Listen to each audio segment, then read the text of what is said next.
नमस्कार दोस्तों। सत श्री अकाल। मैं आपका सुकान भाई। आज मैं आपको जो सच्चाई सुनाने जा रहा हूँ वह किसी फिल्मी कहानी से कम नहीं है, बल्कि यह हकीकत है जो हमारे समाज में हो रही है और जिसे सुनकर आपके रोंगटे खड़े हो जाएंगे। कहानी शुरू होती है बांग्लादेश की एक 12 साल की मासूम बच्ची से। ये बच्ची बहुत होशियार थी, लेकिन एक बार उसके परीक्षा में नंबर कम आ गए। तो बच्ची डर गई कि अगर घर गई तो माँ बाप डांटेंगे या मारेंगे, इसलिए स्टेशन पर जाकर अकेली खड़ी हो गई। तभी एक दंपत्ति उसके पास आए और बोले, बेटा हमारे साथ चलो, हम तुम्हारे माँ बाप को समझा देंगे। बच्ची मासूम थी, इसलिए उनके साथ चली गई। लेकिन यहीं से उसकी जिंदगी की सबसे खौफनाक त्रासदी शुरू हो गई। उसे पढ़ाई के नाम पर पहले कोलकाता ले जाया गया, फिर चंडीगढ़ और वहां से मुंबई के नाला सुपारा पहुंचाया गया, जहां उसे बेच दिया गया। इस दौरान उसे जबरदस्ती इंजेक्शन लगाए गए ताकि उसका शरीर बड़ा और जवान लगे और आसानी से उसे खरीदा बेचा जा सके। कुछ ही महीनों में उस मासूम बच्ची के साथ 200 से भी ज्यादा लोगों ने शारीरिक शोषण किया। जब एक एनजीओ और पुलिस ने छापा मारकर उसे रेस्क्यू किया तो सबके पैरों तले जमीन खिसक गई। बच्ची ने रोते हुए बताया कि कैसे उसे धोखे से पढ़ाई का सपना दिखाकर यहाँ तक लाया गया, कैसे हर दिन उसके लिए नर्क बन गया और कैसे वह हर पल मर मर कर जी रही थी। ये सुनकर हर कोई सन्न रह गया।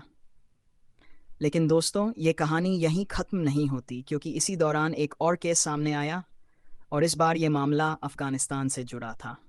वहाँ से एक लड़की दिल्ली के एक कॉलेज में लॉ की पढ़ाई करने आई थी। बेहद खूबसूरत, लंबी, मॉडल जैसी दिखने वाली और अपने सपनों को लेकर बहुत उत्साहित थी। वहीं कॉलेज में उसकी मुलाकात एक लड़के से हुई जिसने अपना नाम शाहरुख बताया। धीरे धीरे दोनों में नज़दीकियां बढ़ीं और उस लड़के ने उसे शादी का वादा किया। लड़की मासूम थी, भरोसा कर बैठी, और जैसे ही उसने अपने माँ बाप को यह बात बताई तो लड़के ने कहा कि पहले तुम मुझे अपना पासपोर्ट और वीज़ा दे दो ताकि हमारी शादी में कोई अड़चन ना आए। लड़की ने विश्वास करके सब सौंप दिया, लेकिन यही उसकी जिंदगी की सबसे बड़ी गलती साबित हुई। सही, उस लड़के ने उसे मेरठ के कबाड़ी बाजार में बेच दिया। वहां उसे कोठे पर डाल दिया गया, लेकिन उसकी पहचान छुपाने और खूबसूरती खत्म करने के लिए उसके चेहरे पर तेजाब डाल दिया गया। उसका पूरा चेहरा झुलस गया, एक आंख चली गई, और तब से वह हमेशा नकाब और हिजाब में रहने लगी। जब एनजीओ ने उससे मिलने की कोशिश की तो वह बोल भी नहीं पा रही थी। उसने कागज पर अपनी दास्तान लिखी, जिसमें लिखा कि वह लॉ की स्टूडेंट है, उसका नाम तरन्नुम है और वह पढ़ाई करके वकील बनना चाहती थी। लेकिन अब उसकी पूरी दुनिया उजड़ चुकी है। कुछ ही दिनों बाद उसके माँ बाप भारत आए, लेकिन जब बेटी के सामने खड़े हुए तो पहचान ही नहीं पाए।